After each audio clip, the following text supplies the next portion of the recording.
Have you ever looked at someone you've known your entire life and suddenly seen them in a completely different light? That single moment when everything changes, when the person who knows all your secrets becomes the secret you're afraid to tell? This is Maya and Ethan's story, and if you've ever wondered whether best friends can truly become something more, stay with us until the end.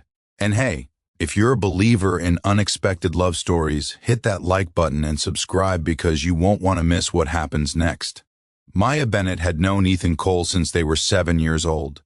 They met on the first day of second grade when Ethan shared his chocolate chip cookies with her after she'd forgotten her lunch. From that day forward, they were inseparable. Through middle school awkwardness, high school drama, and college adventures, they remained each other's constant. They knew everything about one another, from Ethan's irrational fear of pigeons to Maya's habit of eating ice cream directly from the carton when she was stressed. Now, at 26, they still talked every single day. Ethan worked as a graphic designer at a small creative agency, while Maya taught elementary school art. They lived in the same neighborhood, grabbed coffee every Sunday morning, and had a standing tradition of watching terrible reality TV shows together every Thursday night. To everyone around them, they seemed like an old married couple, but to Maya and Ethan, they were simply best friends. Nothing more, nothing less, or so Maya thought. Everything changed on a rainy Friday evening in October. Maya had just ended a 3-year relationship with her boyfriend, Derek. It wasn't dramatic or explosive, it was worse. It was quiet and inevitable. The kind of breakup that happens when two people realize they're staying together out of habit rather than love. Derek was a good guy, stable and predictable, but Maya felt like she was slowly disappearing in the relationship, becoming smaller and quieter until she barely recognized herself. When she called Ethan that night, her voice barely above a whisper, he didn't ask questions. He simply said, "I'm on my way." And 20 minutes later, he was at her door with a bag of Thai food, her favorite mint chocolate chip ice cream, and a willingness to listen. They sat on her worn couch, the one they'd found at a garage sale 5 years ago, and Maya poured out everything, not just about Derek, but about the gnawing feeling that she was 26 and still didn't know what she wanted from life. She talked about how she felt like everyone around her had figured things out while she was still wandering in the dark. Ethan listened the way he always did, completely present, his green eyes never leaving her face. When she finally stopped talking, exhausted from crying, he pulled her into his arms and said, "You're not lost, Maya. You're just brave enough to admit when something isn't right.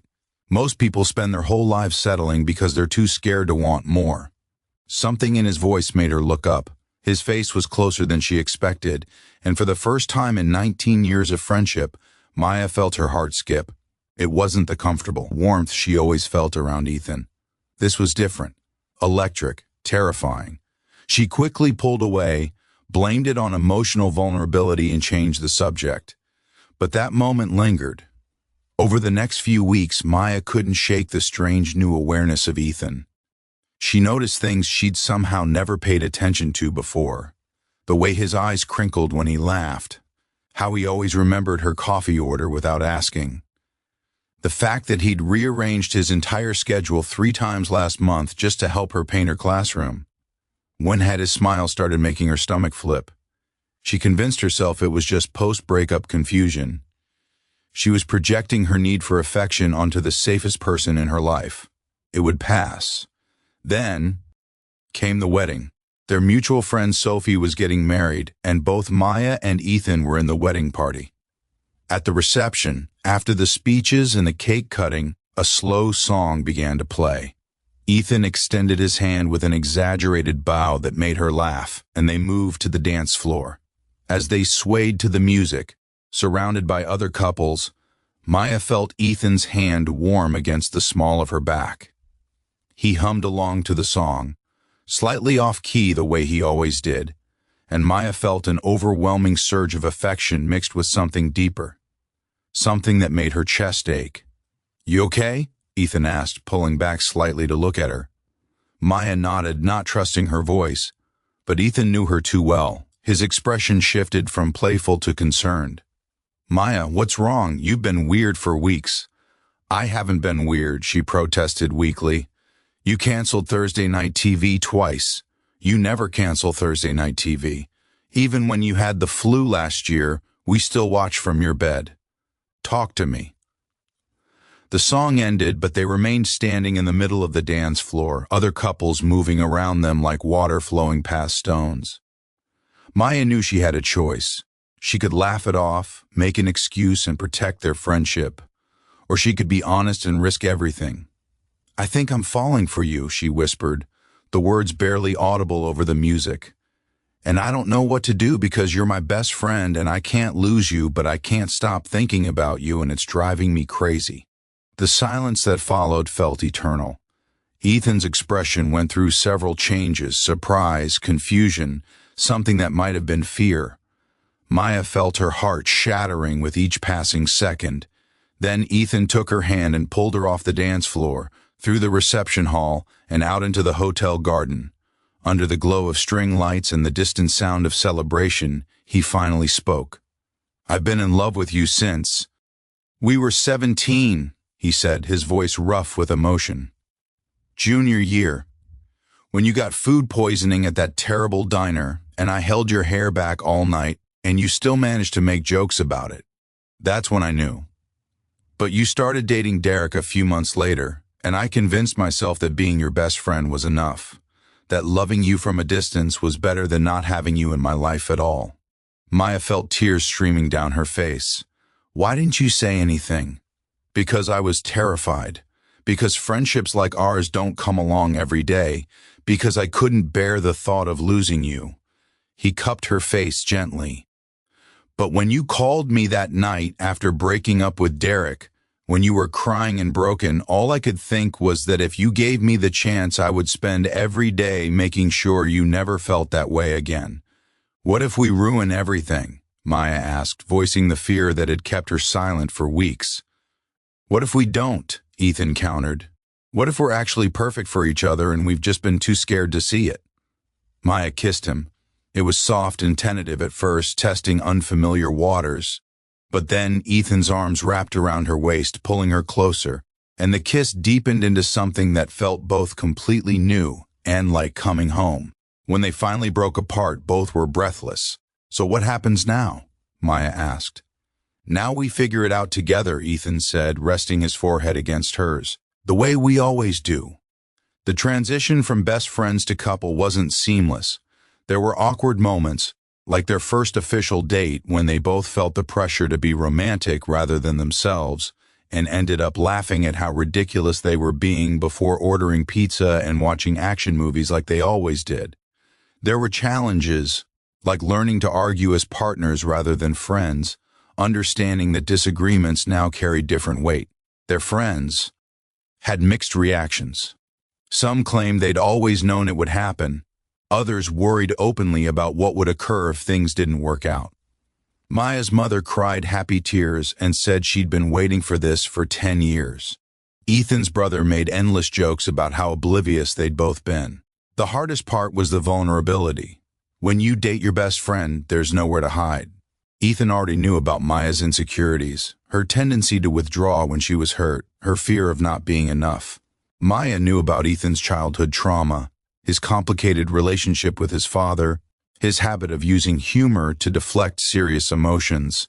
They had to learn to be gentle with each other in new ways, to understand that romantic love required different kinds of courage than friendship did. There were nights when Maya panicked, convinced she'd ruined the best thing in her life by wanting more. There were moments when Ethan pulled away, old fears resurfacing about not being worthy of her love. But they worked through it. They talked, sometimes until 3 a.m, about their fears and hopes and the terrifying beauty of what they were building together. They learned that loving someone romantically who already knew you completely meant there was no performing, no pretending, just raw, honest intimacy. 6 months into their relationship, they took their first trip together as a couple to a cabin by a lake. On the second night, sitting on the dock watching the sunset paint the water gold and pink, Maya turned to Ethan. I was so scared of losing you, she admitted, but falling in love with you is the best thing I've ever accidentally done. Ethan laughed, that warm, familiar sound that had been the soundtrack to her life for 19 years. Accidentally? You're telling me you didn't plan this master scheme to seduce your best friend? Absolutely not. This was not in my life plan. Good, Ethan said, pulling her close. The best things never are. He kissed her temple, and Maya felt the truth of his words settle into her bones. Sometimes the person you're meant to spend your life with isn't a stranger across a crowded room. Sometimes they're the person who's been beside you all along, waiting for you both to be brave enough to see what was always there. Their story wasn't about a dramatic love at first sight. It was about the quiet, steady love that builds over years of showing up, of knowing someone at their worst and choosing them anyway. A friendship deepening into something richer and more complex. It was about two people who loved each other enough to risk everything, even the comfort of what they already had, for the possibility of something more. Maya and Ethan got married 2 years later in a small ceremony surrounded by people who had watched their friendship blossom into love. When Ethan said his vows, his voice broke as he promised to be her best friend for all the days of their lives, just like he'd been since they were 7 years old. And Maya, standing across from the boy who'd shared his cookies with her 19 years ago, the man who knew every version of her and loved them all, understood that sometimes the greatest love story begins with friendship. Sometimes the person you're searching for has been holding your hand all along. Sometimes, when you're brave enough to take the risk, your best friend accidentally becomes your lover, and in doing so becomes your home, your partner, your forever. If this story touched your heart, if you believe in the magic of unexpected love, show us some love by hitting that like button. And don't forget to subscribe because there are so many more stories about real, messy, beautiful love waiting to be told.